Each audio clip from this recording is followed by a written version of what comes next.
Hey guys, Slacker here. We're just gonna go through a game summary review, I guess you could say, of the game Dying Light. It's by the Polish company Techland. It was released just this year for PC, main console, so Xbox One, PS4, that type of stuff. Basically, it's a apocalyptic zombie survival type game.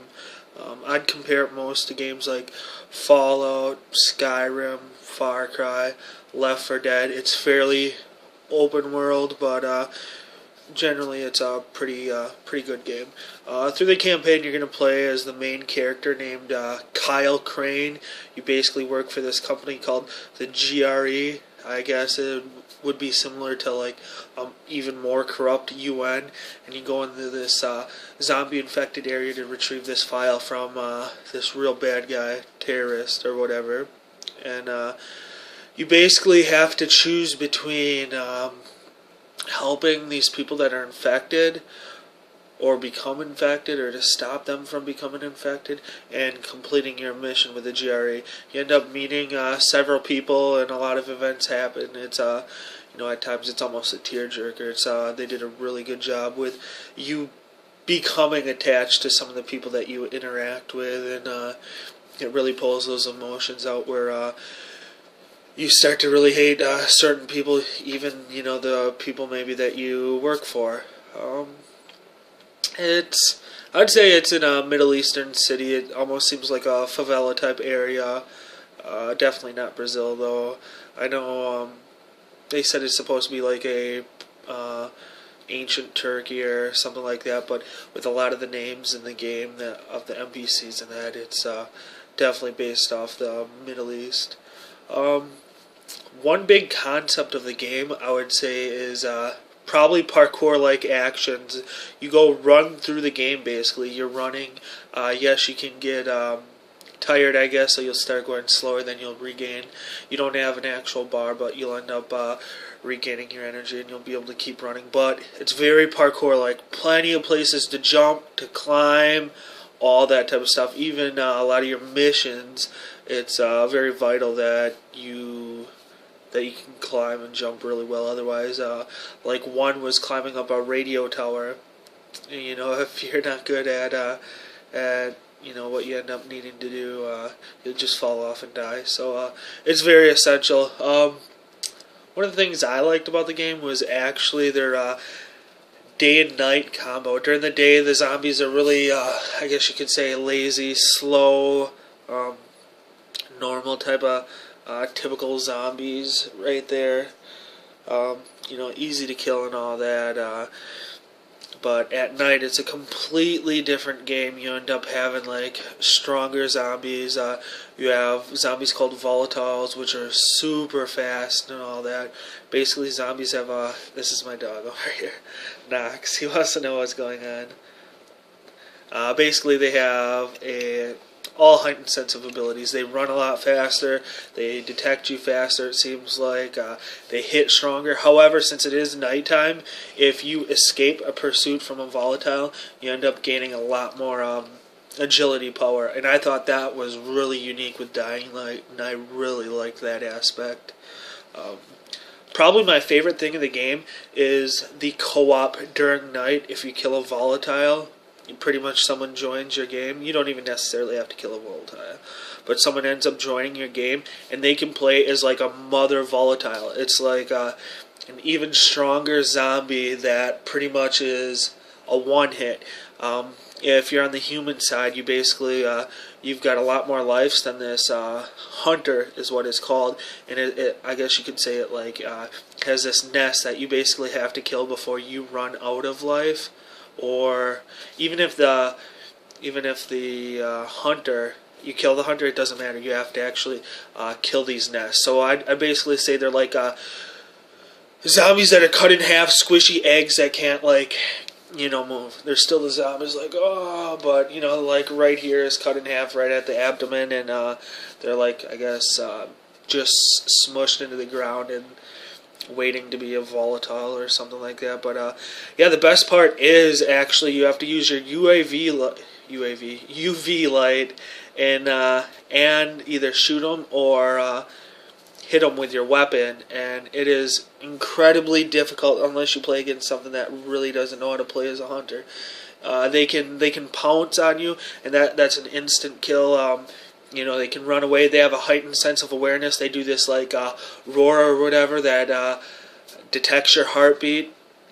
It is just insane. That would probably be the single best selling point of the game for me. Right there is to anyone viewing this for Dying Light. That's probably one of the best things about the game. We'll move on though to some random stuff. It does have a sense ability, I guess you could say, a sonar, or your spidey senses, or anything like that you want to call it. Basically, it alerts you when there's an access way near, so like a door, anything that you can pick up, any consumable, any weapon. The biggest drawback of this that I actually didn't like is you have to actually be looking at it, or in your peripherals in the game. And I hate to drop this on Dying Light, but playing Dragon Age Inquisition, they did a really good job on the mini-map, because it's got a similar sonar system. On the mini-map, when you do your sonar, it actually pings on the mini-map, so that way you're not missing anything. I don't know if Dying Light did this on purpose, where they wanted to make it maybe a little bit more difficult, more realistic, where you actually had to look at it, or maybe this was just a misstep by them.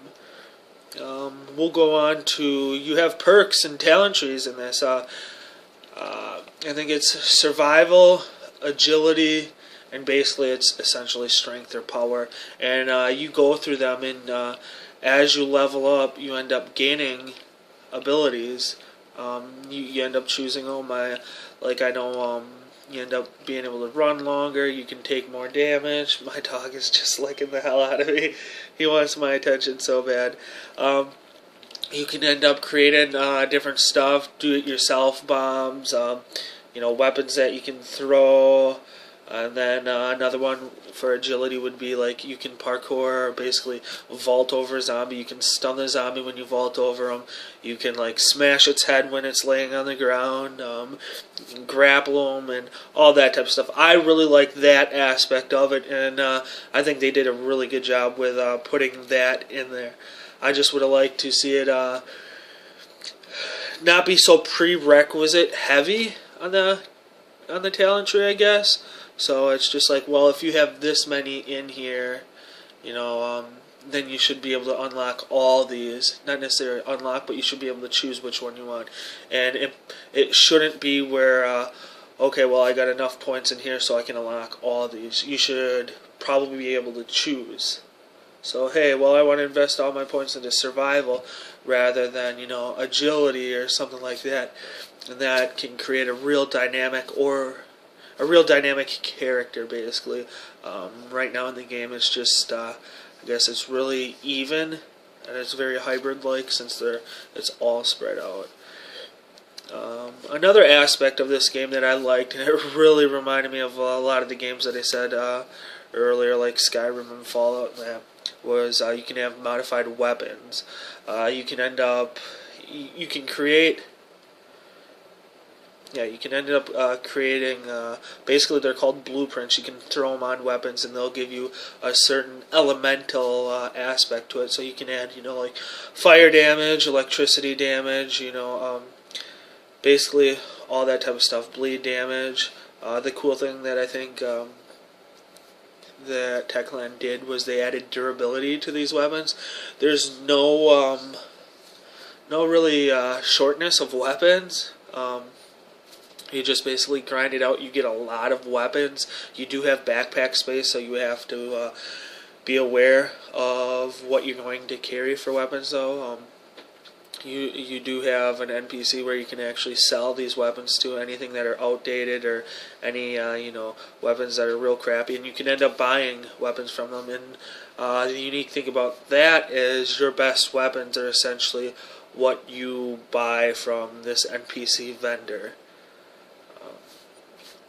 You can also add what they call our sockets. So it's like I guess you could say World of Warcraft type thing. It's more add-ons. Like, it increases the durability. So durability means the time it takes to break. And every weapon has so many repairs. So I found that really unique aspect with that. That, some of the better weapons, they have higher durability, or they might have better handling. I thought that was a unique thing. You have, blunt weapons, like a baseball bat that's, like medium. You have like a sickle that's, a little bit harder. You have like a huge rebar thing that, just takes the life out of you, but it just does so much damage. And then you have like, shanks, basically, fishing knives that you can go because the handling's so damn high, and it doesn't do as much damage, but you're just, you're slicing the hell out of these zombies. They do have a rarity system, I guess you could say. They have grays, greens, blues, purples, and reds.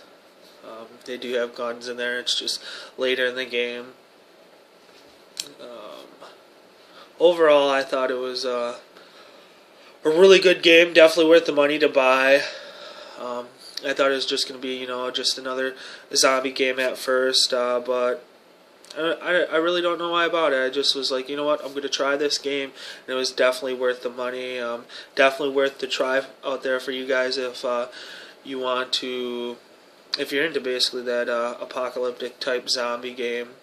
It's really fun. Definitely suggest to get some friends to play. You can work on the same quests and all that type of stuff.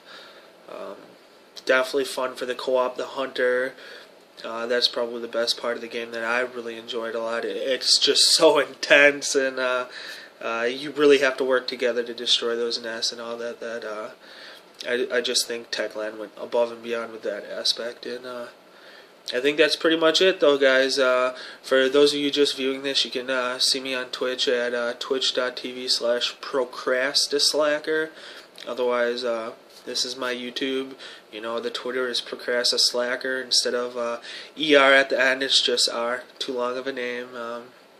Facebook, same thing. Procrastislacker, just ER, though. Hopefully you view my other videos. Thanks, guys.